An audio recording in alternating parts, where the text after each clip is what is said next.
Hello, everybody. Welcome to the Sunday special of the Road to Providence. I'm David Brady, your host as always. If you like this video, you can click the like button, you can subscribe, hit the notification bell, so that way you're notified every time I upload a new video. Comment down below to feed the algorithm, so that way your friends can find out. Also, just share it with your friends if you think that they'll enjoy this interview. Today, I'm joined by the host of No Way Jose, as well as one of the members of Tower Gang, probably one of the funniest groups around. Jose Galison. How are you doing, Jose? Doing all right. Just normal day. Just went to work. Here I am. I'm ready to roar. Good to hear. Good to hear. So, Jose, why don't you tell the people a little bit about yourselves for those who might not be familiar with your work? All right. Jose Galison. I have the No Way Jose show, like you said. My show, I mostly just talk about stuff I want to talk about. I don't really necessarily have any particular agenda, but I don't know. It tends to end up somehow curtailing back to like agorism, or I'll talk about egoism and I don't know, just whatever's on my mind. Trying to think. I've been the big thing I've been doing lately is the Anarchist Handbook episodes. So I'm trying to pop those out when I can. So, for example, I had Dave Smith for the Rothbard episode. For anyone who's unaware of what the Anarchist Handbook is, it's Michael Malice's book. It was like each of the chapters a different anarchist thinker, a lot of them coming from different areas of anarchy. And so it's been fun trying to find good fits for every person. I'm trying to do my best to not necessarily make them critiques of each one.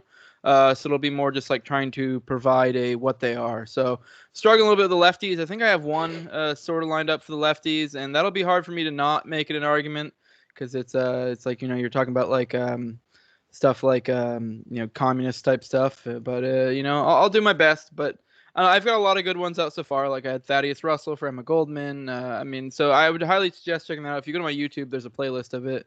If it's on the for my audio ones, I don't really know how to set up playlists, so you just have to search for them. But yeah, I don't know. I just kind of talk about what I want to talk about. That's about it. But then obviously I have the Tower Gang, and that's just more just us having fun. It usually kind of ends up weaving in and out of like libertarian theory and stuff, but it's mostly about just having fun.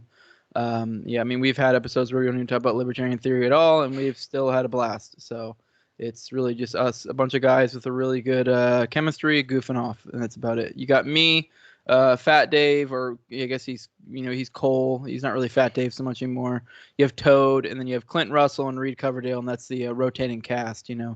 Usually we'll have like we shoot for 3 or 4 of us on an episode, and we'll usually have a guest, and then just kind of whoever can make it that day. So and that's me.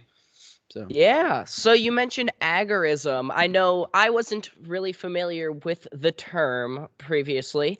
Do you want to let the people know what agorism is? Kind of explain how it works versus rather than just like being like an ANCAP or maybe being someone who's involved in like a political sphere? Because I know that might be a little bit of a contradictory term to mhm. agorism. You want to Yeah. explain what that is? Agorism is basically just philosophy centered around tax evasion, but uh, but it's more than that too. It was made by Konkin. I usually try to make because people will say stuff like, "Oh, you can be an agorist and be involved in politics." I'm like, sure, you can kind of call yourself whatever, but and words are subjective, so they're kind of like depends on the user. You can kind of use the word cup to mean tree, and if you're using it that way, that's what you mean. And words are subjective. But at the end of the day, like if we're being fair, I think the fair way to interpret agorism is how Konkin defined it, since he's the person who made it and was very particular about it. Same thing goes for I usually use the example of Ayn Rand and objectivism because a lot of people are like, how do you define objectivism? It's like, well, it's what Ayn Rand said. It was her thing. She has very particular rules about it. And with agorism, he makes the case of not being politically involved. So far as political parties, because people will say stuff like, "Oh, well, you not being politically involved is political." And it's like, well, okay, kind of, sort of, but you know what I mean. And that's, there's more to it. Really, it's not that deep of a philosophy. It's only like 2, sort of 3 books, because there's a book that was put together by Wally Conger, I think. It was like from his unfinished works. They made Agorist Class Theory, but his 2 main works are Libertarian Manifesto and an Agorist Primer. Right now, I'm currently doing a live reading with Caleb Brown. We're working through an Agorist Primer because I've only read both of them once, so it's kind of fun to go working back through them. But I mean, I guess we can go more into it if you want, but it's really that's kind of all. It's more about it's centered around what he calls counter economics, is what it basically is. And to be clear, those are different things. Counter economics and agorism are different things. Counter economics is like I guess engaging in the black and gray markets, which would be places where you're kind of sort of avoiding the state. Black would be entirely avoiding the state. That would be like stuff like selling drugs or something. It's completely legal. And gray is that like gray area. And then white markets would be stuff that's like completely on the up and up. You're not even trying at all to go through tax loopholes. Because like you could still be a CEO of a major company and still be, practicing like working in the gray market by, tax loopholes, whatever, doing your best to kind of avoid it. But yeah, I mean, I guess I could go on more and more, but that's kind of in a nutshell sort of what it is. So Yeah, so I've heard that agorism is generally described as seeking freedom through non-political means, as like a broad summarization of what agorism is. And you'll see like a lot of those people will be proponents of, stuff like Bitcoin, for example, which albeit I'm a little bit of a skeptic of Bitcoin, someone could probably convert me over to it. But the goal is ultimately to not engage in the political sphere, but rather to completely steer away from it and seek freedom in your own means rather than accessing it. So how do you reconcile the idea of not being involved in politics as a means to achieve liberty when everything is just so politically charged nowadays? And it feels as though everyone's just fighting back and forth. Why don't agorists feel the need to engage in this fighting and to fight back, like libertarians like that, for example, are in the Libertarian Party? How do you reconcile that idea of not getting involved in politics in such a politically charged world? I mean, I guess I just don't really see much of a point in it, really. I mean, me and a lot of agorists kind of differ. I don't take the moral argument. A lot of them use the moral argument of saying it's immoral to vote or to be involved politically in that way. I don't. I don't necessarily think it's immoral. I just think it's not. I don't think it's usually a useful. I don't think it's usually useful towards your ends. I think you're better off just not engaging in the system. And that's not to say you can't have opinions. Like, I mean, people see me all the time engaging in political opinions, and I don't like gun control. I don't like this, but that doesn't. But I'm not gonna really go through the effort of being like, hey, vote for this guy, vote for that guy, do this, do that. I mean, don't get me wrong. I'll still go. I've been like I'm in Florida. I went to the Florida convention, the LP convention. But that's just because I know a lot of people there, and I wanted to hang out with them. And I went there. I didn't vote on anything. I didn't really endorse any candidates, anything like that. I just hung out. Like, yeah. I mean, I don't know. I guess I just don't really see much of a use in it. I think in the long run, it doesn't really do much. I mean, I know there's kind of a big hubbub right now with the whole Josh Smith thing. That's actually kind of the core, or probably one of my main arguments, is I think eventually it, like, even if, say, with something like the LPMC, even if you do have this like principled move of like, we're gonna take over the party, we're gonna do this or that, I think eventually it will fall apart, and all you're going to be left with is a larger platform for your enemies. So like the previous people, like say for example the Sarwarks and those ilk, I think likely 4, 8, 12 years, however long it takes, eventually people are going to see it's not really much is happening. And don't be wrong, I think there'll be good messaging in the meantime. I just think if you look at it from a longer lens and not just short-term gains or whatever, I think you'll see that it doesn't really have the benefits you think it does. And that's not to say at all. Say if Dave Smith gets out there and he's out there as the presidential nominee, and say he's out there on the stage, I think he'll do a great job of being messenger and do a lot of things. But in the end, I think if you look at it in the long run, I don't know necessarily how much difference it make. And that's not to say there won't be people that he affects for the better. I think that's 100% true. I think he already has that effect.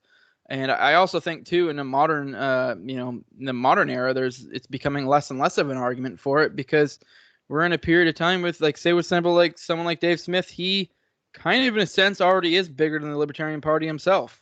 I mean, don't get me wrong, he gets a little bit of a boost from this, but then at what cost? And it's almost kind of like I don't really know if you necessarily need it. I mean, yeah, I think I mean, you look at now, you have all these people with podcasts or whatever. Not to say that's the only way you can go about it.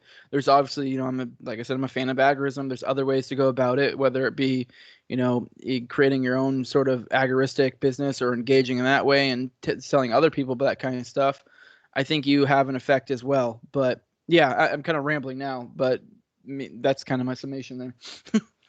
Yeah. So, if you're not going through political means in order to achieve liberty, as I kind of described it there, what are some of the methods that agorists will try to engage in? What are some things that agorists are doing now to kind of set themselves free in their lifetime? Well, I mean, Sal would be a good person after this. He's much more better in this department. But I mean, good example, like you brought up Bitcoin before, but I like to use like the Uber Lyft example. I mean, don't get me wrong, they're not 100% black market activity, but to some extent, they broke up a lot of the taxi, unions and stuff like that because all they were doing was providing a product. They provided a product cheaper than the alternative and more convenient, and it won out. I mean, if you utilize because I mean we're all about economics, libertarian. We go on and on about how in a free world, things would be better. It's like, well, why don't you engage with that a little bit more? Push that, and it kind of, I think in a way, when you set up the incentives, especially economically, to buy into your ideas, you don't need to use theory. It's obviously better if you have theory to go along with it, but if you have something like, say, like Uber or Lyft, you don't really need to, sell anyone on these arguments of why taxi unions are bad or this or that. They're just like, here's a superior product, I'm going to use it. Same thing goes for Bitcoin. I mean, people are buying into it. I mean, I still don't even have a little bit of Bitcoin. I need to. I keep meaning to. I'm a tech idiot. It took me forever to get a podcast going because I'm not very good with tech. One of these days, I'm going to finally get around to getting some crypto because I do believe in it. I don't get me wrong. I do think Bitcoin or crypto in general will probably to some extent be co-opted by the government in general. In what way, I don't know, but it's definitely, it's a tool for freedom, just in the same way I think it could be a tool for authoritarianism, depending on how they go about it. Because, say for example, something like Dogecoin. Someone might get mad at me, but I believe Dogecoin they can keep just making more Dogecoin the way their system's set up, I believe. So, say for example, the federal government decided to be like, well, Dogecoin is the new currency. They could still pull the same fucking tricks they're pulling now. Sorry, I swore. I have a hard time. But they could pull the same tricks they're doing now. It really wouldn't make a difference. But with something like Bitcoin that has a limited amount, it's a lot harder to mess with. I mean, obviously, I know a lot of people say that, like, the U.S. government could buy out the majority of the market, or it could be co-opted in some ways or another. I don't know. I'm not really that in the know when it comes to crypto to really be able to argue that one way or the other. But I mean, even if that does fall through, it still is better than the current one, and it's kind of a testing the waters, if you will. So, I mean, whether Bitcoin's the one who wins out or say it's something entirely different, it's not even a crypto, it's another different currency we end up using. It's kind of the same idea like with like the light bulb. It took multiple tries before they got it, you know what I mean? So, and it's kind of stuff like that. I also think too, Agarism, I kind of like to, lately I've been tying a little bit into like the wealth, power, and influence thing, because I think Stapleton's wealth, power, and influence in a certain kind of way is almost really a lot like Agarism, but with a different aesthetic. It's pretty much, I don't think I've heard him really say anything that's necessarily anti-Agarism. They're very simpatico. But so a good way to look at it is too, like, you're on the individual level, you're improving your own situation. Because a lot of people think of Agarism, they think of it as like, oh, you got to go live in the woods and you got to go have crypto and you got to be 100% in the black market. Like, Konkin didn't even say that. Like, he was just like, it's kind of you weigh the risks and the benefits and you push it to the limit. So like he even had a formula for his risk analysis. It's basically like he would be like, hey, say that if you avoid taxes for this given thing or whatever, this business that you're in, and say you find out that the cost, whatever fines you may get levied with or whatever, is this much. Now, are you more likely to benefit more than the cost? If so, push forward. Like, so if you're in a situation where like the only thing you might get hit with is $500 fine, but you stand to get $1,000 profit, it's It's like, well, it's kind of a no-brainer. A lot of people like to look at that like, well, that's illegal. You shouldn't do that. And it's like, well, I don't know. What are the chances of you getting caught? And then even if you do get caught, what are the penalties for doing so? These are things to think about when you make decisions. It's not a 0 or 1 game. It's not a binary. It's improving your situation. And if you use that correctly, you build up yourself individually, which I think building yourself up on the individual level is the best way to go.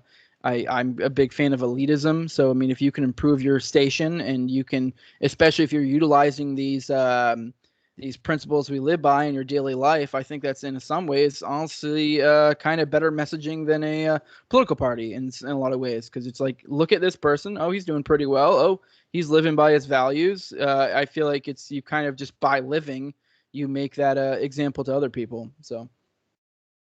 Yeah. So how did you get into like the liberty sphere? How did you get to agorism as your chosen little philosophy, as your goals and your choice of like praxology, I guess would be the term. How did you get to where you are?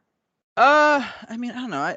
I'm really bad with times, but probably around like 2015-ish is probably when I became like a libertarian. I'm probably wrong. Don't hold me to any of this stuff. But probably around the time I became like libertarian-ish. I kind of was, listening to podcasts and stuff. I started out with like Shapiro, Crowder, those kind of guys, and I kind of moved, towards like Rubin, and then kind of like Rogan. And I think through Rogan, I want to say I found Dave Smith through Rogan. Maybe I'm wrong, I'm not sure. And then I listened to Dave Smith for years. I was like a hardcore minarchist, if you will. And then Dave would always bring up anarchy here and there, and I'd kind of be like, oh, okay, whatever, that's cool. Like, I kind of saw the state as a necessary evil. I still saw it as evil, but I just thought it was like there was no way around it. He would always go on about reading about the anatomy of state, and I finally got around to reading Anatomy of State.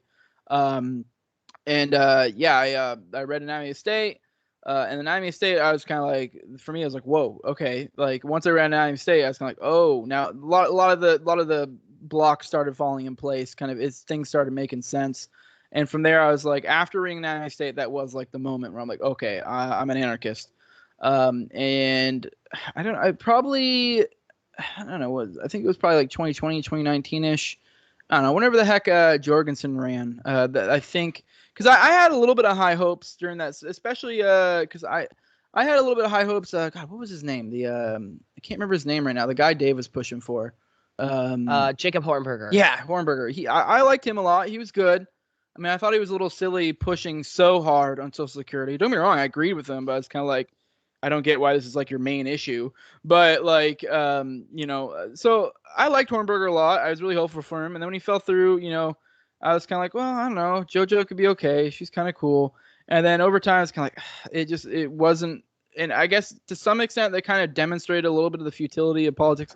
Don't get me wrong. I understand that's not like, and like for anyone out there who's been like, oh, he saw that and was like, screw politics. I get that's not the ideal argument. That's just kind of what made me lose a little bit of my faith. I read Konkin around that time. This is also around like lockdowns and stuff like that. And I don't know. I read Konkin's work, and from there I kind of was like, oh, okay. It started clicking even more. And don't get me wrong. I'm not necessarily like tied to agorism, so I want to be clear with that. A lot of people like go on with labels, because I have no problem with having a take that's not necessarily 100% aligned with agorism per se. It's just a matter of what I believe. It's just the closest semblance of my beliefs. It's the easiest way to describe to people what I think. If anything, in some regards, I probably find myself identifying a little bit closer to wealth, power, and influence. Just say, I don't really have an easy term for that. I'm not a wealth, power, and influencer. You know what I mean? That doesn't make sense. But I think, but I also think it's kind of the same thing as agorism. I think agorism does have some issues with. I think some of the people that agorism attracts kind of detract from agorism, if that makes sense. I've said this. This has been one of my main critiques of agorism. But yeah, I mean that's kind of. I know I guess that's where I kind of coming from. I don't really have much more of that. I read it. It just made sense to me. And from there, I mean, if I hear a better argument, I just haven't really yet, in my opinion. I mean, maybe I will. I don't know. For something else. I mean, I'm sure maybe in a year or two I'll have a different thought. I don't know. I'm not necessarily tied to it, but this is kind of where I'm at right now. Yeah, so you mentioned the Anarchist Handbook. I keep trying. My mind keeps wanting to go and say cookbook, but I'm like, no, I'd be put on a watch list if that's the book that I bought. You're on one already, probably. Don't worry about it. Yeah. But you mentioned the Anarchist Handbook and how you got into libertarianism. Were you someone who was big into reading theory? What were some of the big liberty philosophers you would say? Is it primarily Rothbard? Because I know that there's primarily a lot of time in the liberty movement today. You see a lot of people being converted by Hans Hermann Hoppe, or Murray Rothbard. What kind of philosophy did you get into? What kind of spurred some of these thoughts? What are some of the ones that you think other people should look into? Oh, I mean, I think Rothbard for sure. 100% Rothbard. And don't get me wrong, I don't want to give off the impression that I'm some huge voracious reader. I try to read when I can. I do a lot of audiobooks, but Rothbard a lot, Hoppe a lot. I honestly think Hoppe is even better than Rothbard in my opinion, but hear me out. But I'm saying this because he stood on the shoulders of Rothbard, if that makes sense. So if there wasn't Rothbard, there wouldn't have been Hoppe, and if there wasn't Mises, there wouldn't have been Rothbard. I mean, for one of my episodes, I had I think Jared from End Democracy or from Hopping.org on, and the thumbnail I used was literally oh God, who I'm gonna mess up now. It's a Squirtle, War Turtle, and Blastoise, but then someone photoshopped the faces, and and Squirtle was Mises, and then War Turtle was Rothbard, and then Blastoise was Hoppe. I actually do think Hoppe is better in that way. Don't get me wrong, I agree more with Konkin's praxis, but a lot of Hoppe is great. I love Hoppe. I don't think I've ever listened to anything of his that I didn't necessarily agree with or didn't glean something really good out of. I don't know. Hoppe I really can't rave on about enough. Especially Democracy, the God That Failed. That's huge. I've listened to. I mean, I've mostly done most of his stuff in audiobooks, so I couldn't really list off all his works, but I've listened to a lot of his works, and he's a genius. But like I said, he's also building off of previous work. So kind of saying one is better than the other is almost an unfair way of putting it because they're kind of built off each other. But yeah, Hoppe, obviously Konkin. But I say Hoppe is superior to Konkin, but I think Konkin is the better praxis, if that makes sense. But Konkin also only wrote like I said, 2.5 books. So I think he kind of died a little bit before his time. I think he probably had more to do. But even then, I think even if he had done more work, I think Hoppe would probably been overall been more value. But I just still think Konkin has the proper praxis. And then also I talk about egoism a lot. So Stirner is great, although Stirner I don't even necessarily I think he kind of more undergirds philosophy, if you will. So you don't even necessarily need to have him for libertarianism, but I like him. I think he adds a nice dimension to some of the stuff you read it. I will say though, for people out there, reading Stirner is kind of reading the Bible almost. And I don't mean that in a religious way. I mean that in that you can have many different interpretations of what he said because he's very esoteric in how he writes. He was a very very kooky guy. The way he wrote, you if you read it, you get what I mean. But so it is. In some parts of his work, it is kind of drudgery because a lot of times you don't even really necessarily understand what he's saying. But there's a lot of good insights in there, I think. And yeah, I don't know. I like. Yeah, and I'm trying to think of anything else. God, who is it? Most Dangerous Superstition's a good one. God, I can't remember his name right now. I'm really beating myself up over it because that was probably one of my first books I read of thing. And obviously Spooner's great. Spooner's amazing. I've read pretty much every bit of his work I could get my hands on. But there's not too many. But I will say No Treason is definitely a seminal work, and for a reason, because it was his best work. But his other work is great as well. But I can't really think of many others off the top of my head. I'm sure I'll think of some later, but that's what I got at the moment. Yeah, so since you're doing the Anarchist Handbook series, when you're having many guests come in to read a lot of these chapters with you and pick them over and analyze them, has there been any insight, particularly from any of your guests, that might have like conjured a new thought for you? Like, hey, I didn't think about this before. Is there any like nice little insight to having someone else, like, or any of your guests specifically, there to help critique and look over these chapters? I mean, the first that come to mind, probably the Goldman episode I thought was really good with Thaddeus Russell. But I mean, going through these works, I've been for pretty much every one of them. I've obviously read it, and then I've also then read it multiple times to kind of like get it to sink in, so I can have a conversation. Even though I'm usually trying to lean on the guest a little bit more, but the Emma Goldman's piece in that I really liked because I found it to be a good way to explain how would I put it like sociological phenomenons, kind of how crowds work or how ideas move. I found that one to be very interesting. That piece, I can't remember what it was, Emma Goldman piece in there, which I've kind of used to integrate that too a little bit into some of my like Agorist type thought of like political involvement and such. Kind of the idea, because I think in that one she goes a lot into the idea of minorities and majorities and how they interact with each other. And but then another good one would be the Benjamin Tucker episode with Ace. I really like that one because it is cool looking at some of the older, anarcho-socialists or anarcho-communists and seeing how a lot of them are a little bit closer to us than we think. Like if you read the Benjamin Tucker essay and I think there's only like one or two words in there. Like if you just swapped them out and when you'd say socialism and change it to like capitalism, I think the majority of anarcho-capitalists won't even be able to tell the difference because the praxis he's calling for and the way he describes certain things, it really is very similar. Which I do think, I guess that kind of makes sense. If they're advocating for no government, it kind of in a lot of ways has a lot of crossover. And I mean, I think in the Tucker episode, he does go a little bit into labor theory of value, but even then the way he describes it is like, unless you really are good with your economics, you probably won't even pick up on it. And it almost is borderline indistinguishable to the untrained eye.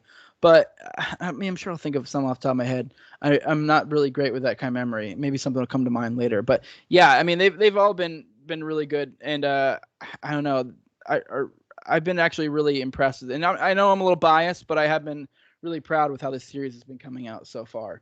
But yeah, there definitely been a lot of good insights in each. Yeah, didn't you get was it a retweet or was it a quote tweet? Something where Michael Malice recognized that you were doing the Anarchist Handbook series. What was that again? I know he came to notice what you are doing as far as analyzing his little collection.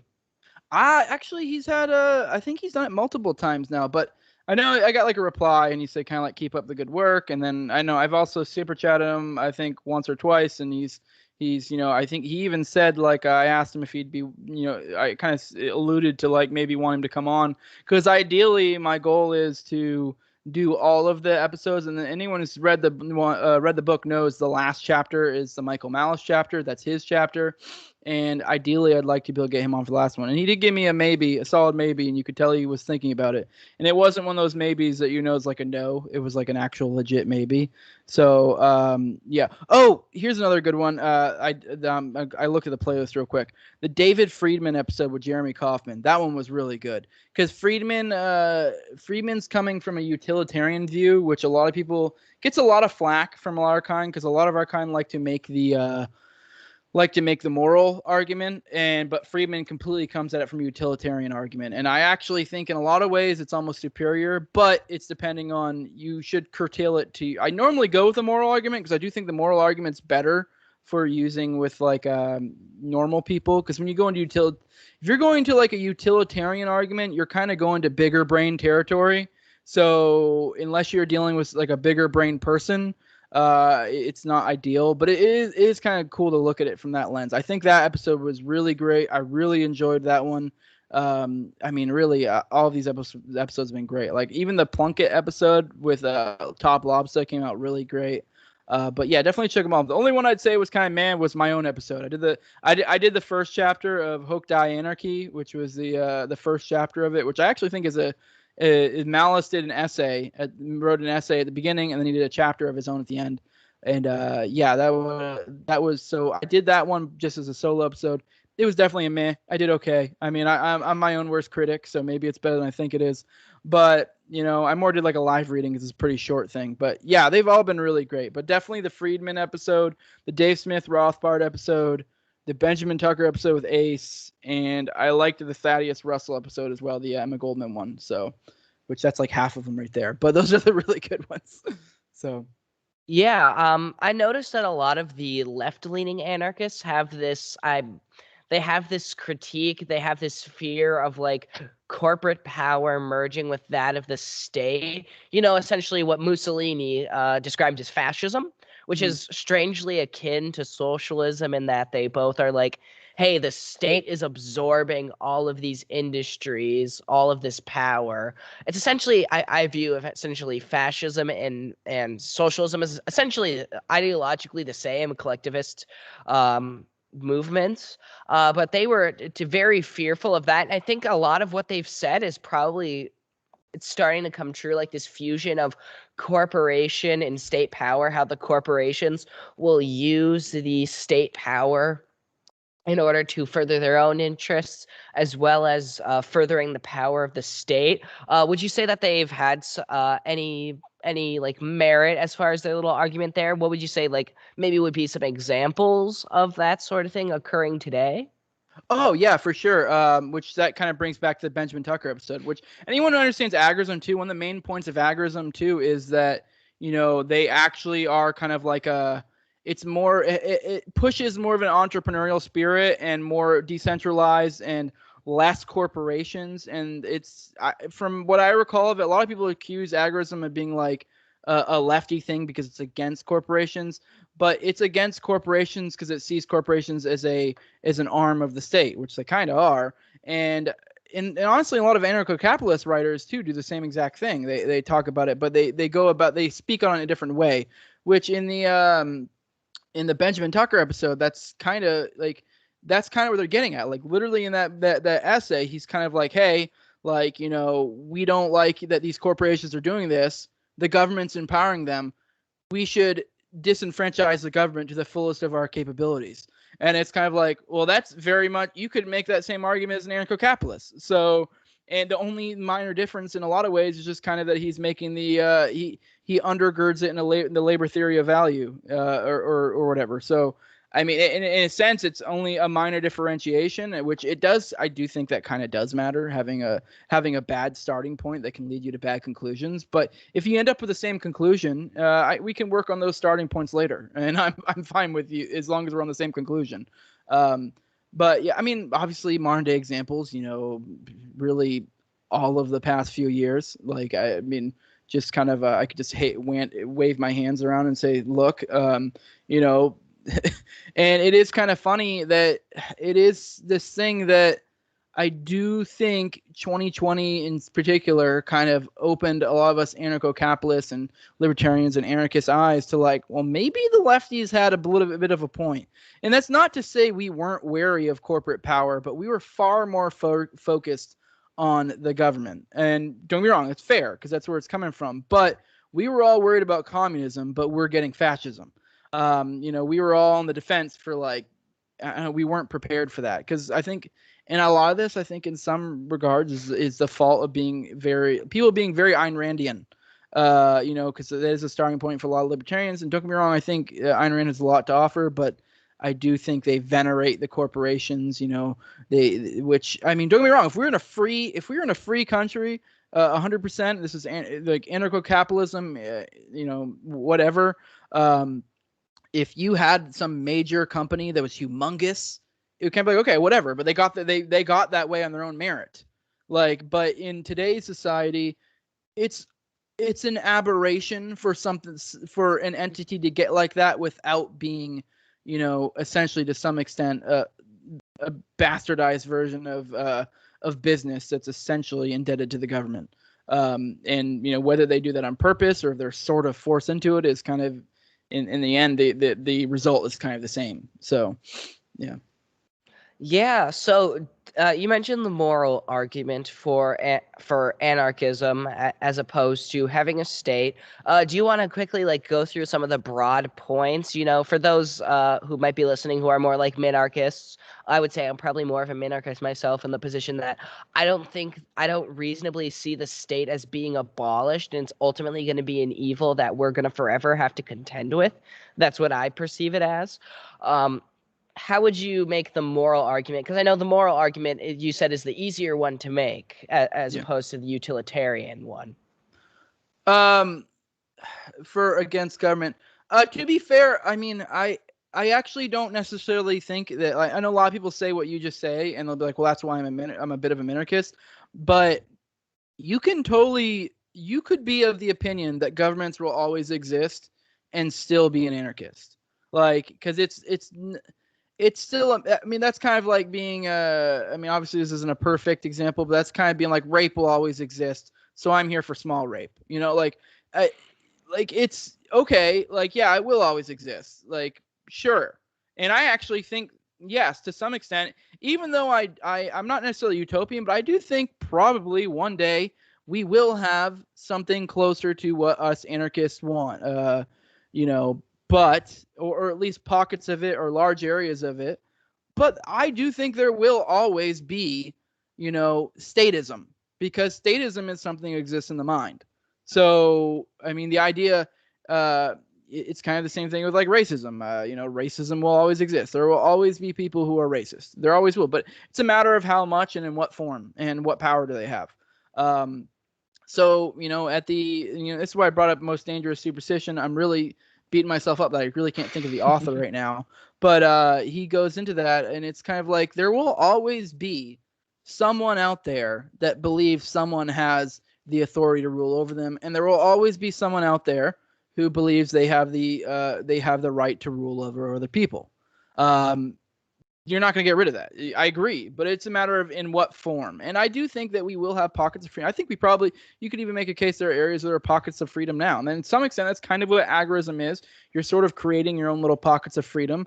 Like, if you're engaging in the world as an agorist, you're not necessarily, it doesn't mean you're living in magical anarchy land, but you are pushing the boundaries to the most you can without overdoing it and getting in too much trouble. I mean, it depends on how much risk you're willing to take on, but you're kind of to some extent making your life more free.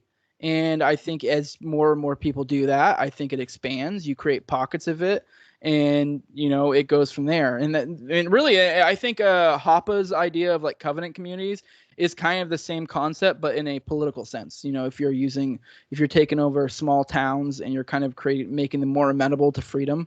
I think it's the same idea.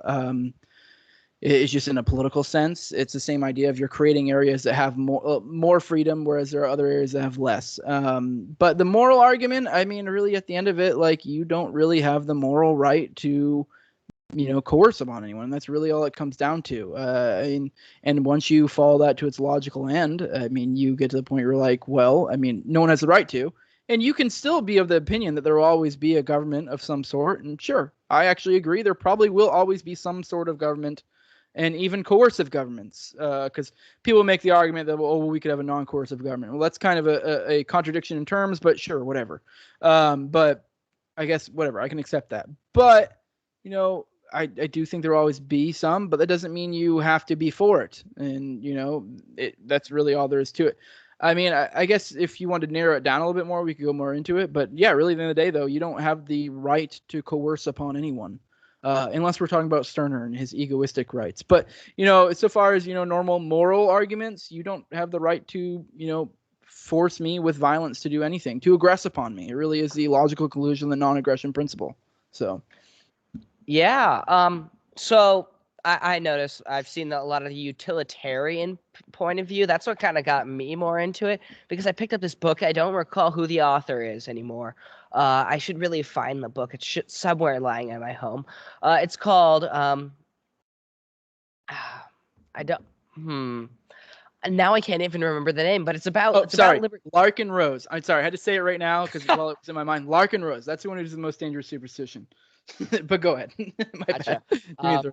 There's a book. Oh God, I'll have to find it. I'll probably tweet about it as soon as I find it. It's this book on libertarianism and making the case for libertarianism, and it goes into the utilitarian point about like, hey, the government, whenever it encroaches upon these things, it either makes it worse or it's incredibly inefficient, and the free market could do it better. I thought that was a really compelling case, and that's really what got me into it. But are What's the you? Machinery of Freedom? Was it? No, I would not Okay. say it is. It's by a smaller author. Gosh, I really need to find that book now. I'm gonna tell you as soon as I find it because now have my heart set on finding that book. I That's why I love had to that. yell at Larkin Rose, because it's one of those things when you can't think of anything, you're like, but I know it. But go ahead.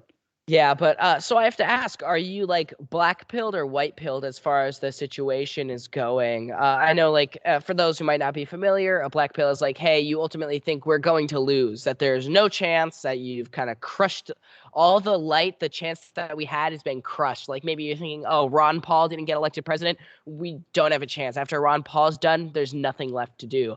Or white, or are you like white pilled in that you believe that we're ultimately going to win? Like it might not be easy, it might be difficult, but we're ultimately going to win. Where would you fall in that little scenario?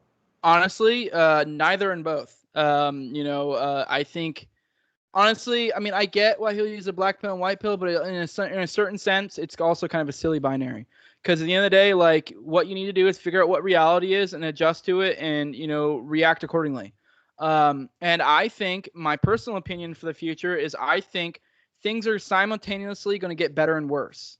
It just depends on your personal situation, where you are, all sorts of different factors. So I think you need to see that right in the wall and adjust to it and, react accordingly. For example, I think if we were to fast forward a decade, 20 years, 30 years, whatever, I think likely if you're in a rural place in New Hampshire or Florida, you're going to be vastly better off, depending on what your values are, than if you are in, an urban area in California. And I mean, you can say that's black pill, that's white pill, whatever. But I actually think the future is going to be a greater divide. And I'm actually all for it. I want places to get worse so other places can get better. Because I think that's how that works. And I've actually kind of applied, this is kind of something I started applying to my thinking from talking to, I kind of already had that thought in my mind, but it kind of gave it better explanatory power when I talked to Andrew from Popular Liberty. And his concept of archotropism and how he kind of sees how power works, and he kind of almost explains it in the like laws of like God, I can't remember. Essentially, I always think of it as like fluid and like how, because I used to be an aircraft mechanic in the military, but like that's kind of how I see it. So I understand how like hydraulics work and stuff, and it's like you can say with like hydraulics, you can move liquid, say you have a 10 square feet of area and you move liquid, and you have liquid all through it, and say you move the liquid to half that area, it's you still have the same amount of liquid, but it's more concentrated in one area. And so I kind of see power in the same way. And I mean, don't get me wrong, I think there might be some sort of sense where it can dissipate to some extent, but for the most part, I think that's an apt way to look at power. I think as it concentrates more in one area, it loosens up in others. So I think the more the federal government or different state governments or whatever crack down, the more it's going to create freedom in other places. So I mean, you see this now with like every time Biden cracks down with some craziness, you see like New Hampshire or like Florida crack down the other way and be like, screw you, we're not doing this. And I think that's the future going forward. And I just think you need to see the writing on the wall and act accordingly. Now, if your values are consistent to liking your chains, and if you want to maybe even have to some extent maybe better amenities, it depends on your values. You may be better served to live in that urban area in California. I think most people you're not. But like even if you don't necessarily value freedom, but if you're someone who values freedom, I think you need to see the writing on the wall and act accordingly. And that's to some extent a lot of like, not to keep bringing back to agorism, that's what agorism is. Just go out and do stuff. Start being an entrepreneur in whatever way you can. Like even right now, what we're doing right now, I get money to podcast. I mean, not a lot, but I get money. Like, so this is a, so stuff like that. Go out, go do things. Really, like, like if you are living in the city, and let's say you're even in California, and you can't afford to move out of the state, move to a rural area. Or, and that's not to say rural areas are always going to be better. I mean, it's obviously there's multiple factors that go into everything, but you got to do something. You can't just sit there and be like, well, I just hope things get better. I mean, okay, like, I mean, sure. Then I guess you are black pilled. I think Yarvin has the concept of clear pilled, and I kind of have it wrong. And I might have it a little bit wrong, but like, I think his idea is basically sort of that. You just understand what's going on, and you just kind of react accordingly. I guess I'm neither a pessimist or an optimist. I like to think of myself as a realist. I don't, and I think it's kind of pointless. I mean, in a sense, I'm white pilled personally. I think somewhat the route I'm trying to go down, I hope will work out to my benefit. That's actually part of why I got out of active duty military, because I saw the writing on the wall. I actually think it's going to get worse for people in the military, because I definitely did take a financial, drop in doing that, but in the short term, but I think in the long term, it'll work out better for my, my life, and probably even economically in the long term. So, I mean, I don't know. You just gotta basically, people need to act their incentives and start creating those incentives. And yeah, I mean, I could keep going, but I'm rambling now. Yeah, it's perfectly fine. I ramble all the time, especially a lot of the time when I'm trying to figure out what questions to ask. So I asked Reed about it when he was on the show. I believe he was actually the last person I interviewed on the show, on the Sunday special, before the new year came. I talked to him about like 1984 and all these dystopian novels that people are always comparing to the modern day. Based upon what you know, as far as like your unique perception on the world, because everyone's got their own unique perception of looking at the world, what would you say is probably the closest way of the closest dystopian novel to where we're going today? I don't know. I think a lot of them are kind of off. Although 1984 in a lot of ways is kind of apt. But like, I just started reading the John Hasness thing in the Anarchist Handbook, and he was going on about how they have doublespeak in 1984, and the idea of they'll be like, we were never at war with Eurasia, and but in your head you also were. And he actually brings into like, we kind of already have that, and we've had that for a long time. Like, if you look at the legal system and how it works, like, people simultaneously understand, say with like the rule of law, that the law is corrupted by politicians and this and that and this. But then on the other hand, they believe in this grand concept of the rule of law. And it's like, well, these things are directly in conflict with each other, and you're holding these two concepts in your head at the same time. So there's that. But I don't know, for the future, I really can't think of one. Maybe I don't know. Maybe that's not a good example. Maybe kind of no. I don't know. I was thinking that one with I never read it, but that one with Jennifer Lawrence, the Mockingbird thing or whatever. Oh, the Hunger Games? Yeah, I mean I don't think we'd have Hunger Games per se, but I do remember they had like the areas which were like super nice cities and like all, rich, and then they had the outskirts, and then you had like they kind of had like they were kind of the peasants living on the outskirts, but then they always had this idea of the people outside that were living even better, supposedly, which I don't remember. I'm kind of like working off a loose idea, because I do think the future is likely to be kind of like these technocratic city states, and then you will probably have people living on the outskirts, and maybe like there will be probably like people living in the very outskirts that might be actually living kind of worse off, but people further out on the outskirts, where they're outside of the realm of practical state power, where the arm of the law has a harder time reaching them, other than whatever kind of loose law they have set up, whether it's sheriffs or whatever, because I don't think it would necessarily be perfect anarchy. I think they'll be in a better situation. But I don't know. I think a lot of our not utopian but dystopian novels really were a little bit off, but I guess it's a little bit of all of them to some extent. I don't know. I'm sure I'll think of something later, but I can't think of a good one off the top of my head. Yeah, I'm the way I've looked at it, and I think I talked a little bit about it with Reed, is that I kind of see it as this weird fusion between like Ayn Rand's Anthem with 1984 and Brave New World, in that we're constantly we're becoming enslaved to our vices at the same time that they're kind of like playing this language game and this surveillance state that's like, by God, Orwell was correct in seeing that coming. Yeah, the Yeah, advice so thing's a good point. Yeah, because I do think that's kind of what I was getting at a little bit earlier with, if you follow your values, you may end up on that other side that I'm talking about. Because I'm talking about how there'd be this bigger divide. But because I think to some extent the freedom side, if your values align with freedom, to some extent will require more work. But I also think it has a larger payoff. It's kind of the whole high time preference, low time preference. But on the other hand, you might have the more amenities. You might have the more flashy things. You might have more vices, whatever, And so I guess I kind of sort of agree with you there. But go on. Sorry, didn't mean to cut you off.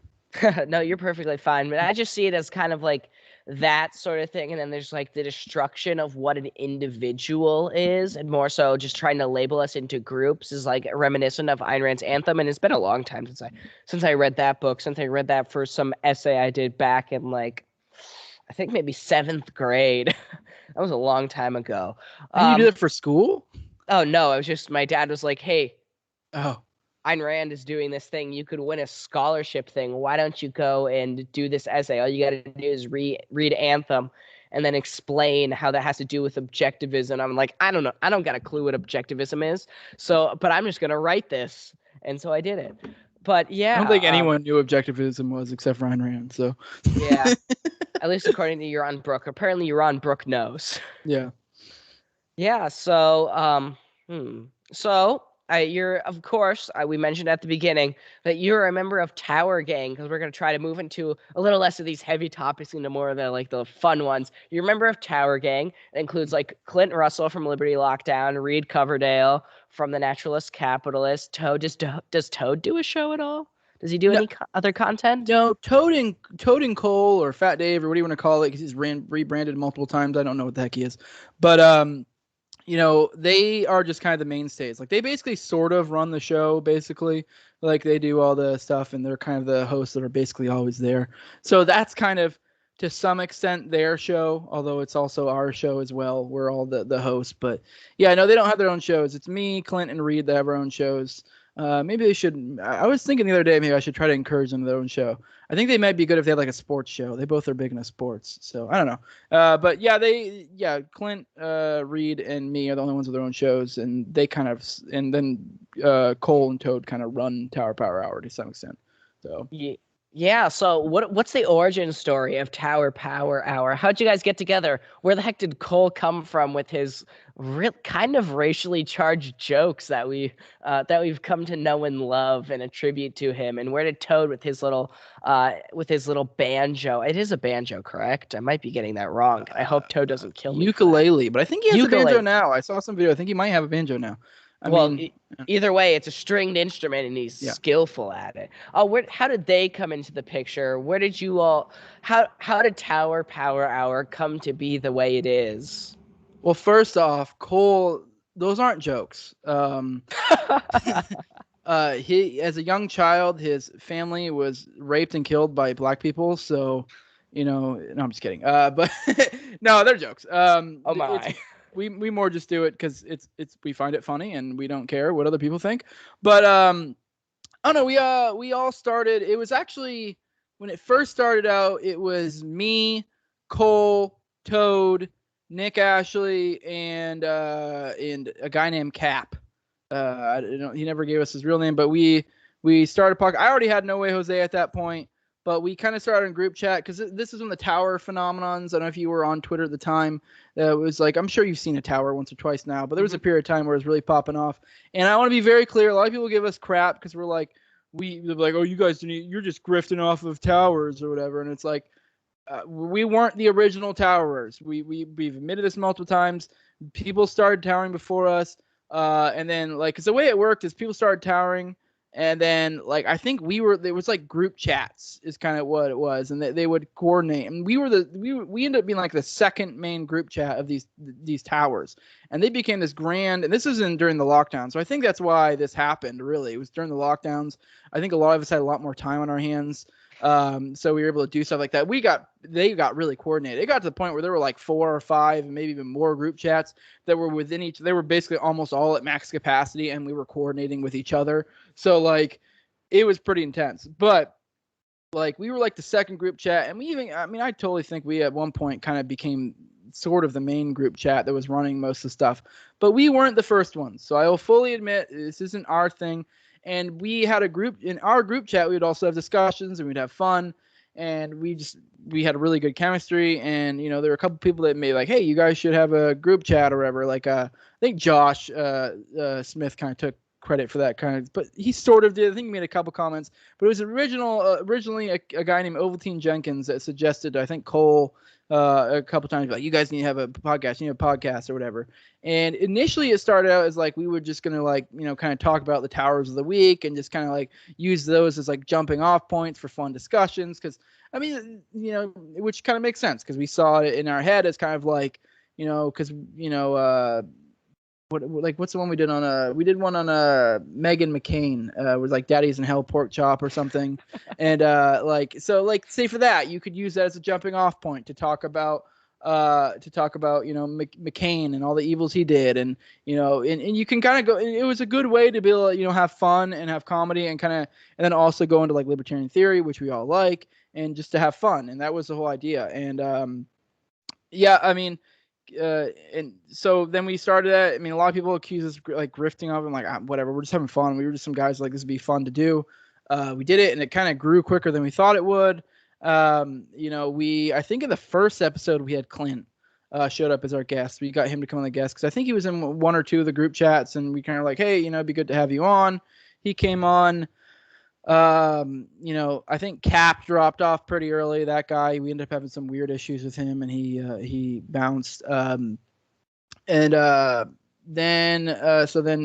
like Clint and Reed, they were like reoccurring guests that just kind of ended up being like very common reoccurring guests because we ended up coming on, and after a while they're just kind of like, well, you're basically just here. You're basically one of the hosts. And then Reed showed up like, I don't know, probably like maybe around episode 10. I mean, I could look on my phone and tell you, but it was a little bit later, but very early still. And this was when he first started pushing his Liberty Uni stuff. And we were all actually in the group chat very wary of it. We were like, kind of like, it came off as kind of just kind of gay. We were like, I don't know, Liberty Unity. What is this crap? And then we talked to him and we're like, oh, this guy's actually pretty based and he's pretty dope. And we actually learned to like him a lot. And, you know, and we got to know him, and then he kind of also became a reoccurring guest.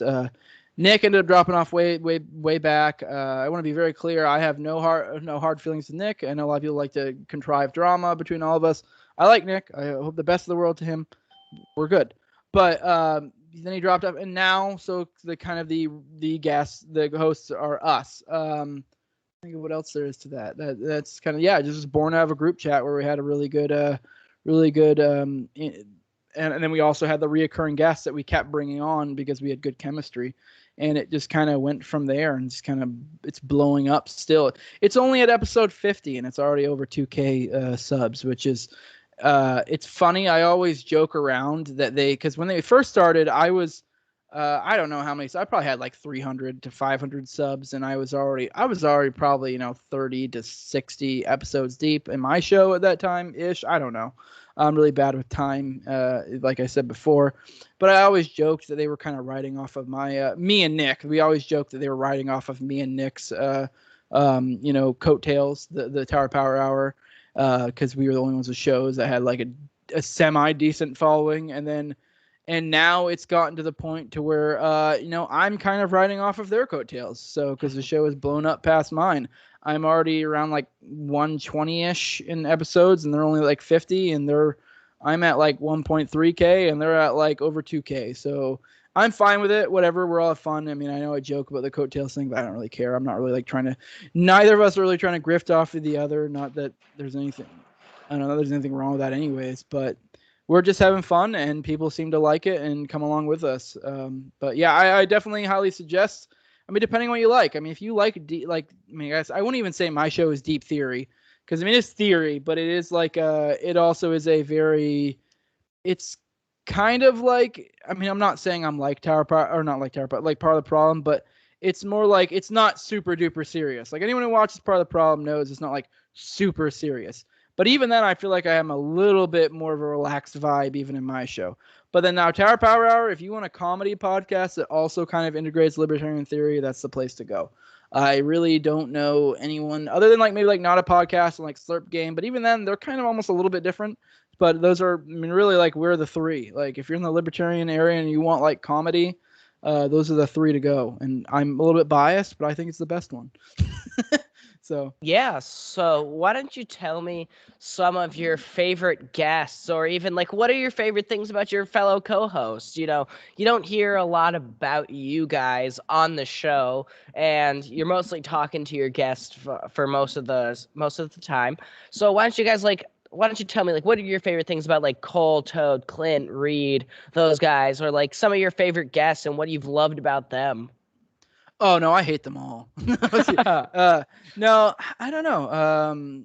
So what do I like about them? I don't know. We just have we're all really good friends. We've all grown into be really good friends. We met each other at Tom Woods, like for the first time all together at Tom Woods 2000. That was great. And it's kind of cool to see how that vibe from the group chat actually applied to real life. And we are just kind of a clique of friends, and it's weird when the internet friends become actually real friends. Because I would hazard to people in there, don't mistake Twitter for real life. But to some extent, if you do have this like I don't know group chat or whatever, or these group of people that you have been interacting with regularly, you know, and you end up meeting them in person, a lot of times those vibes do carry over to real life, and this was the case. I really genuinely love all these guys. They're great. Reed's awesome. Clint's awesome. Toad's okay. No, I'm just kidding. No, I like them all. They're great for different reasons. And I think together we have great chemistry. And I don't really know necessarily how to. This is like that question when your wife or girlfriend asks you what you like about them, and you're like, I don't know. I just like you. I don't know what to tell you. Like I can't really like list off the reasons, but no. And I also think we work great as a cohesive unit. And yeah, I don't know. Guests. Obviously, I mean, hands down, Dave Smith's been the best guest. You know, the last episode we just had. If you guys are watching, you haven't watched the latest episode 50 with Dave Smith, go watch that. We knocked that out of the park. That episode was awesome. We've had him on twice on the show. He's great. I mean, Dave Smith's Dave Smith. And I will say, Dave Smith, I'm still only seeing myself as a friendly acquaintance with him. But Dave Smith genuinely is as good of a guy and as cool as a guy, you know, as you think he is, if you are someone who likes him. Because, I mean, the little bit I've gotten to know him behind the scenes, he's an awesome dude. I've had him on my show twice, too. The first episode was the Murray Rothbard episode. And the second episode, I kind of brought him up to talk about, like, dude stuff and, like, being a dad, being a husband, you know, just being a man in general, having kids, you know, that kind of stuff. But yeah, I don't know. I mean, obviously the shoe and head one was great. I mean, I obviously have to look through the catalog of guests we've had. But yeah, I don't know. I mean, obviously, I mean, not to sound like there's a reason why Dave Smith is Dave Smith. It's because he really is. He's just awesome. I mean, I'm like trying to blow Dave Smith. He isn't, but there's a reason why he is who he is. And, you know, and he also is kind of perfect for, you know, Tower Power Hour, because the whole thing we're doing is a comedy libertarian podcast. So like, who's the preeminent libertarian comedian? That would be Dave Smith. So it makes sense. He fits in perfectly with that group. Maybe one day we'll make him a host and get him to quit that failed podcast, Legion of Skanks. So, but yeah, I don't know. I can't really think of anything off the top of my head. I could look through the catalog and tell you, but that's not really good podcasting. You'd be like, let me look through our 50 episodes and see what we got. But I mean, so far as my show, obviously Dave Smith, but then I think it's episode 59 on my show. I can't remember his name off the top of my head right now, but it was a guy I brought on. It's a little bit more of a serious, kind of sad episode, but it was a guy who was in the military, and he did some pretty heinous things and feels awful about it. And we talked about that. God, I wish I could remember his name right now. But yeah, I think it's episode 59. Schroeder's story. That's not his real name, but obviously, but I'd suggest going and check that out if you want. I think that was my most meaningful episode I had for sure. But yeah. Oh, Tower Gang. I think that probably one of the other best ones we had was Crip Daddy, which was one of our most recent episodes, and it was this comedian who's like literally a cripple, like he's in a wheelchair. I don't remember exactly what his condition is, but he is hilarious. And we basically spent like an hour and a half just making fun of him, and it was hilarious. And he rolled with it, and he was great. He's awesome. And then the other one's Josh Jenny. It always seems to be the comedians are the really good ones. Josh Jenny was really good too. He's another comedian. But yeah, I mean, that's all I can think of Yeah. without looking So through the catalog of them. yeah, so where do you see Tower Gang going? Where do you see the Tower Power Hour going as far as like a lot of time we talked about like I know Dave Smith kind of mentioned it slightly about like it kind of is like libertarian culture as in like you have like the left which is constantly making their culture as in like they're like most of Hollywood is what left leaning culture. You have the Daily Wire now stepping in like doing like conservative right-wing culture. And then there's like Tower Power, which is providing like comedy and fun rather than just like these deeply intellectual conversations that you see every libertarian podcast and speech is giving. That it's kind of like creating like a libertarian culture for something for libertarians, like these non-woke libertarians to enjoy. So where do you see Tower Power Hour going? I know. I hope far. I actually, the longer we do it, the more it catches on, the bigger it gets. I'm kind of surprised with how quick it's grown. Like I said, we're only 50 episodes in, and we only do like one a week, but it's still growing like pretty well. And I really think it actually is one of those shows that has potential to grow outside the libertarian sphere as well. Especially where I think we've been talking more behind the scenes, and we want to start having more comedians on. And it's not to say we don't want to touch on libertarian theory. We still do, but we more want it to be like the backdrop. We just want to have funny conversations, and if we tie that in here and there, cool. If not, oh well. And I think that will allow it to be able to bust outside the sphere as well. And I think it has a lot of potential for growth. And I commonly use this not necessarily expression, but this I don't know what I'd call it. This thing to when I talk about like Vermin Supreme, because I'm not a big fan of Vermin Supreme. I hate that loser. But I always say, because I don't remember exactly. I think it might have been Democracy the God Fails, but he made some line about how to make a joke of the state, to make the state a joke, and I always use it to Vermin Supreme, and it's like, and people try to be like, oh, well, Vermin Supremes make a joke of all this. It's like, no, he's making a joke of us. Like, people see that and they conflate that with us. And I think to some extent, Tower Power Hour is kind of to some extent doing a little bit of Hoppa's game. I know a lot of people say that we're making a joke of us as well, but I mean, to those who get comedy and, have fun, I think a lot of people can see through that, and it's not really as much of an issue. So I think in some senses we're kind of making a joke of things, and we're to some extent making a joke of the state. And I have a lot of high hopes for it. I think it has a lot of potential to go really far and to be something really cool. And we're going to totally promote the heck out of it this year. We've talked about, so for anyone out there who wants to follow the show, if you want to send us money, like super chats, whatever, I'm letting you guys know we've already kind of, done handshake deal among us all, that all of that money for at least the next year, we've agreed that we'll reconvene a year from now and decide what we're doing with the revenue. But for this year, all of the money is going to promotions. So, as soon as we have enough money, we're going to be trying to, put ads up on Part of the Problem, Legion of Skanks, stuff like that. So if you want to see the show go far, support us. I think it has potential to go far and be something really fun and interesting. I mean, if that's not your thing, cool. I mean, I get it. Not everyone likes offensive comedy. I love offensive comedy. I don't care. I mean, if anyone follows me on Twitter knows if your only complaint about something I'm doing is that I'm mean, I genuinely don't care. Or offensive or whatever.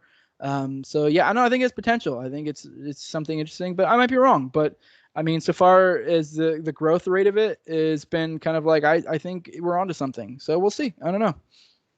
Yeah, looking at it, Tower Gang has probably been one of the most welcoming groups as far as like welcoming people to the Liberty Sphere, because you're just like, if you're willing to, if you care about liberty, if you are willing to have a little fun, if you're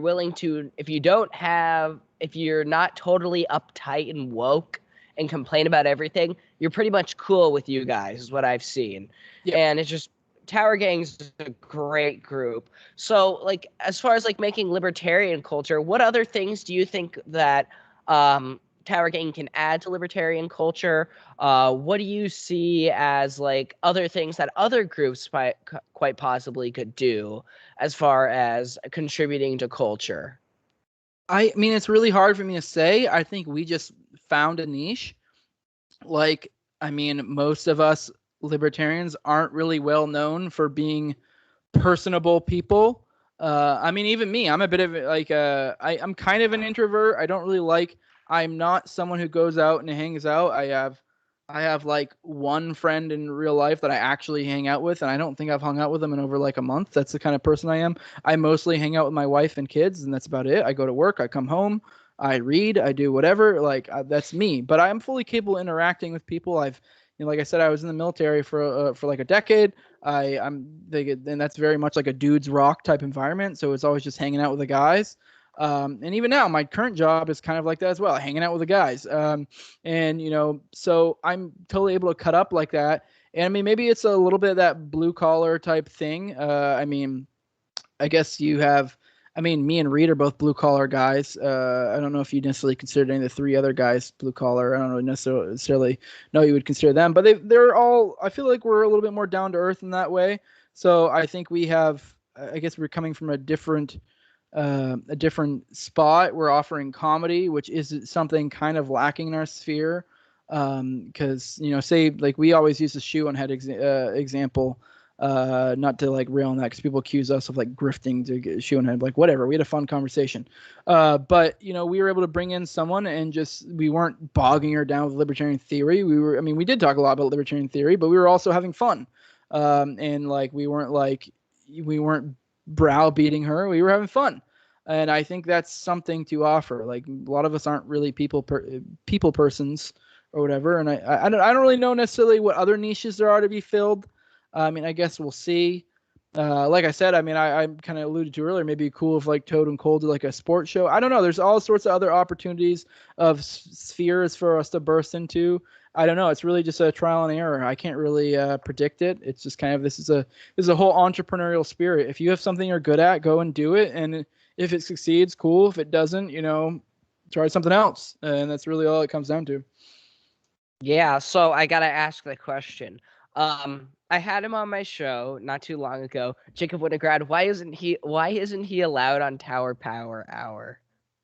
Why isn't he? Oh, I mean, it's kind of a running joke at this point, but it was also because I think he sort of broke podcast etiquette.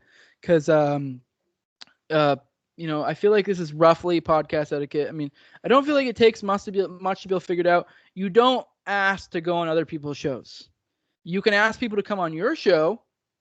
And then, and then from there, and even then, I don't think you really should ask them to go on their show.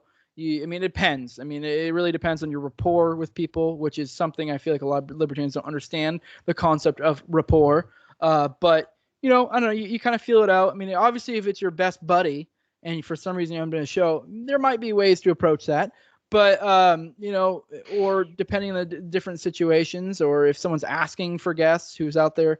But for the most part, you generally probably shouldn't ask to go on other people's show. You should ask them to come on your show. And if they find you interesting, they'll likely end up bringing you on their show eventually, because everyone needs new guests. At least people do like interview styles shows. But yeah, and so he did that for Tower Power Hour, and we just kind of have been. I'm sure maybe one day we'll bring him on, but it's just kind of a running joke now. We're like, no, you're not coming on because you broke the etiquette, and because we all kind of lambasted him for that. But Jacob's a great guy. Everyone should go check out his podcast, Daniel 3 Biblical Anarchy. He's a great guy.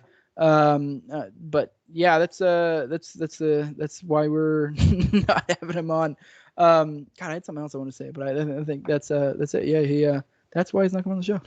At least not anytime soon. Yeah.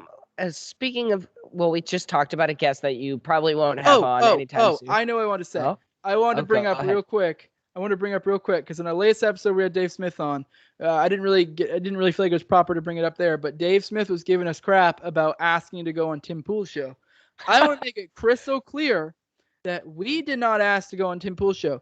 Lydia, his lady, offered for us to come on the show. And so every time you see us or you have seen us lately or at all, I mean, it's been a while since we have mentioning it to her. It's because we're just reminding her, hey, you said we could come on. So she already offered us to come on. I will admit that's a gray area of podcast etiquette, but it's a little bit different because she had already offered for us to come on the show, and she said too, like, oh, well, we'll have you on, come on eventually.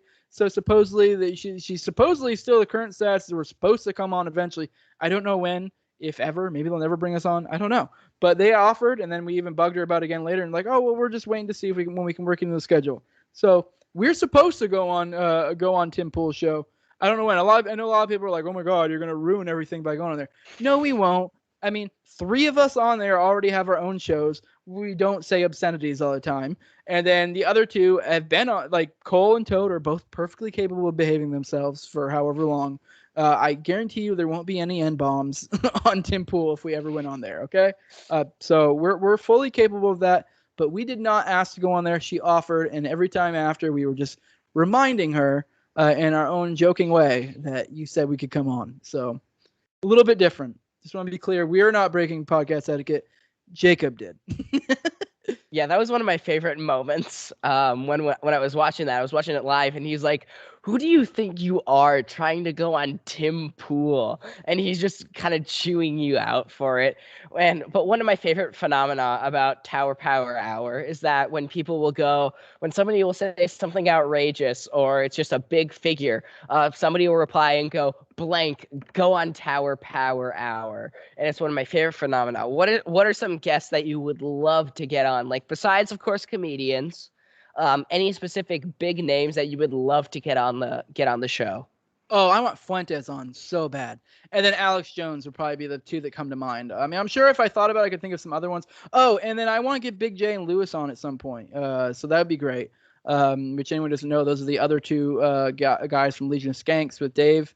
We want to get them on at some point. But Nick Fuentes is, I don't know, we're still trying to find a way to contact him because I think we could get him on. I think he'd probably do it. It's just a matter of how the heck do you get a hold of someone who's been so unpersoned yeah. So if anyone out there knows how to get a hold of Nick Fuentes, let us know. We would love to have him on Tower Power Hour.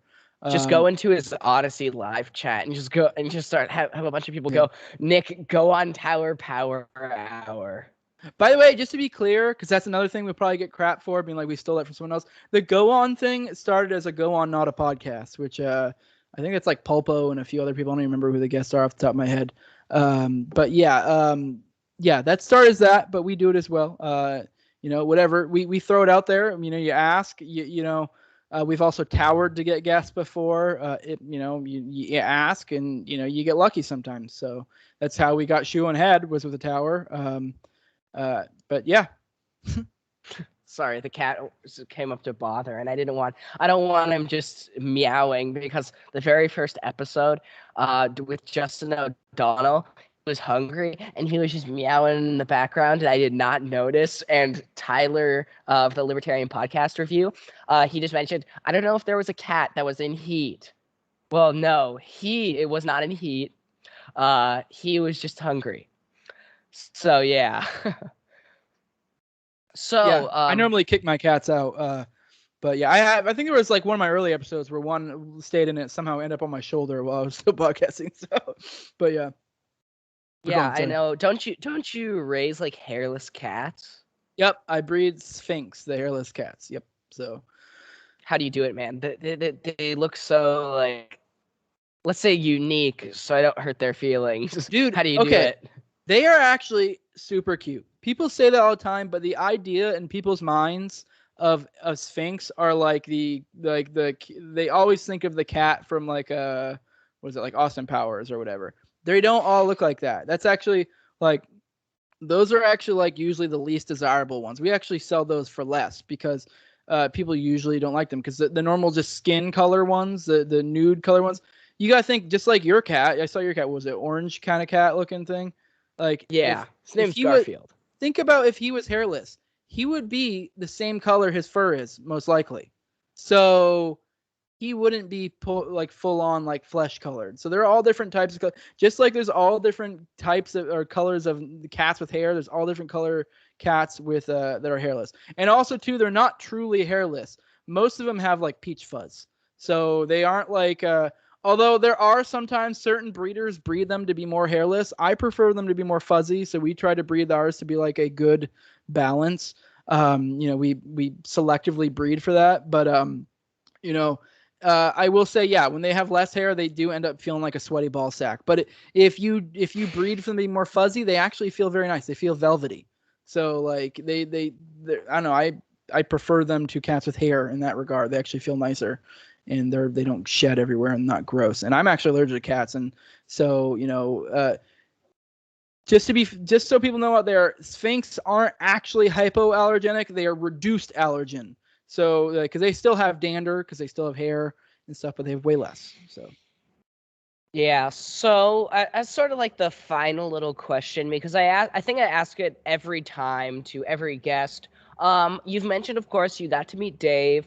You've met your fellow Tower Power Hour. I've never met Dave in person, just to be clear. I've met him. You haven't physically met him, but you've talked to him, you've had him on your show. Who have been some of the big libertarian names that you've gotten the chance to meet because of your role in the liberty movement? Like whether it is like just over like a video call like we are now, or like in person. Who have been some of the big people that you've gotten to meet that you're happy to have met, that you've gotten the chance to because of the liberty movement? Oh God, there's so many. Really a lot of them. God, man, there's just so many. Like, I met Malice only for briefly at Tom Woods 2000, like super briefly. So that was cool. But even then, like, it wasn't because of my role. Like, I was just some dude, and I just kind of shook his hand real quick. I got a picture, and that was it. I didn't want to bug him because he was being hounded. But I mean, obviously Dave. I mean, I don't even really know. The list goes on. It is cool getting to meet all these people. And then it is also kind of funny when you do meet all these people, you realize like what a small pond we're actually swimming in. But yeah, I don't know. God, like I said, that'd be another one I have to go look through my list. But those are the ones that come to mind off the top of my head. But at the end of the day, it really is the ones I'm glad to meet or the happiest I've met are my fellow tower homies. Because those have really been and honestly, Dave too. I really cannot stress enough what a cool guy he is. And I'm not even trying to like, because everyone like to be like, oh, you're just trying to blow Dave to get appearances there. He legit is a cool guy from the bits I've met. Because like I'll talk to him before and after episodes or whatever. And I've been on, I guess, 4 with him now, if you're including Tower Power Hour. And yeah, he's an awesome guy. But God, I can't think of. Like I would have to go through the list, but there's been so many. It's been really cool. Getting into the scene and getting to know people and then having an impact on people. It's honestly more than like, because I'm not really like a starstruck kind of guy. I'm not the guy that's like, nowadays a person's a person. So, I mean, Dave was probably the closest thing to that because he did really mean a lot to me in my development. Because like he's kind of what made me an anarchist and such. And like, I don't know, but really lately, especially now that I'm getting a little bit bigger, it is always cool when I see people who say like what a difference I've made to them and stuff.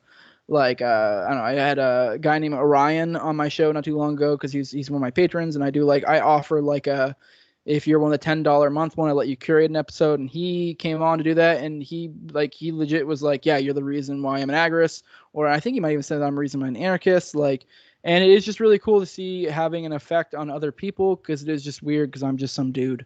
And it's another cool thing about this scene. I feel like a lot of people, especially some of the people you think are big, realize the small pond they're swimming in are legit just normal people. Because it's not like these aren't like the Alex Jones of the world, or that's just the first name that came to mind. Like mostly people realize the small pond they're swimming in. I think a lot of them are pretty down to earth and don't really let it get to their head so much, and are just genuinely good people, or not even necessarily genuinely good people. Just I don't know. They aren't that full of themselves. I mean, I guess every now and then you see someone who gets an ego about who they are, but it's like, dude, like once you realize the small pond you're swimming in, it's like, all right, be a little humble. If you're really bragging about being a big timer in this scene, it's kind of like, oh, okay. Because I remember I was at Tom Woods 2000 and I was hanging out with Reed, and I can't tell you how many people came over to Reed to shake his hand and say thank you for everything you've done, blah blah blah. Like, And Reed's just a dude, and he's just a trucker, and he understands that. But it's also, it's on the other side of it, it's really special, the difference we're making in some people. Not to say because a lot of people accuse us of being like, we think we're making some big difference in the world. I'm just doing this because I like having these conversations. I find it to be fun. I talk about stuff I want to talk about, and it just incidentally, I guess, somehow makes a difference to people. And that does feel nice when you find that out. So, but I'm also not someone who accepts compliments well, because I'm a dude and dudes don't normally get as many compliments because we're dudes. But no, it's just nice. So, yeah. Yeah. So, well, Jose, I'm going to say you're pretty awesome. I've got to say there. Oh, Well, just a little quick follow up. What would you say to people who say, like, don't meet your heroes, they'll always disappoint you? What do you say? I know you've gotten the chance to talk with Dave Smith. What would you say to like that claim that, hey, don't meet your heroes, they'll just disappoint you? I mean, yes and no. I mean, I guess it depends. I mean, I'm not gonna like name names or anything, but that is true to some extent, and I mean, that is true to some extent, but I feel like it's kind of like we got into the white pill, black pill thing earlier. Like say with, especially once I started getting a little bit more into the scene, once again, not to say I'm some big timer, but once I started a little bit more in the scene, I did kind of realize you do learn more stuff behind the scenes and how people are just people. And so even with somebody like Dave, I wasn't necessarily, like, once I started getting more in the scene and you start realizing people are just people. So like even with the Dave thing, I kind of was like, did have, my interactions with him, I did kind of ground it in that, like, dude, he's just a person. Don't have this idea that he's going to be everything you think he is. And even then, I want to stress, we're just friendly acquaintances. I'm not saying we're like homies, but even then, he's like, so far he kind of has been what I think he is. But there are people who are people, because people are people. They are complicated beings. They're not everything perfect you want them to be. So I guess it would be kind of that like white pill, black pill, like dichotomy again earlier. Binaries are kind of simple. So I would say with like heroes, don't expect them to not be humans with flaws, because humans have flaws, and to expect your heroes don't is a little bit silly. So, but I don't know, it is always cool though when you do meet someone who's a hero per se or whatever, and they actually are, just for the most part, from where they see everything that seem to be cracked up to be, if that makes sense. But at the same time, don't expect that. Realize they're a person with their own problems and stuff too. So. Yeah. So, do you have any final thoughts? Anything you want to say before we wrap this up here? Can I say the N-word? No, I'm just kidding. No. Please, God, kidding. no. I don't want my channel nuked. No, not really. I really gotta say is thank you for having me on. I appreciate you having me on your show. I mean, I always appreciate anyone that has me come on their show. But yeah, keep doing what you're doing. And I hope you do well in this area as well. You're also really young. I'm really jealous of you that you're where you're at right now, because I mean, I did not have these things figured out at your age. So, so I'm a little bit jealous of you. So keep on keeping on. Well, thanks, man. So where can the people find you? Well, I have the No Way Jose show. I'm on YouTube. I'm on Odyssey. I'm on all the major audio podcatchers. Pretty much only ever promo my YouTube. Like when I put promos, I do want to let people know I do have an audio podcast. Just if you go to whether you go to any of the audio podcasts, or if you go to Odyssey, or if you go to YouTube, it will always be in the video description. You can look and have links to everywhere you can get it at. So, go that. I mean, if you want to support me, patreon.com, just No Way Jose 2020. There are different perks. I'm not going to list them off. It will show on there the different perks for each level. I'm trying to think if there's anything else. You follow me on Twitter, 2020 No Way Jose. I'm on Getter now too. I don't know if that's going to be any good or not. I'm not really using them much. We'll see. I think it'll probably fall apart, but who knows? Maybe it'll be awesome. We'll see. And I have the same handle there as I do on Twitter.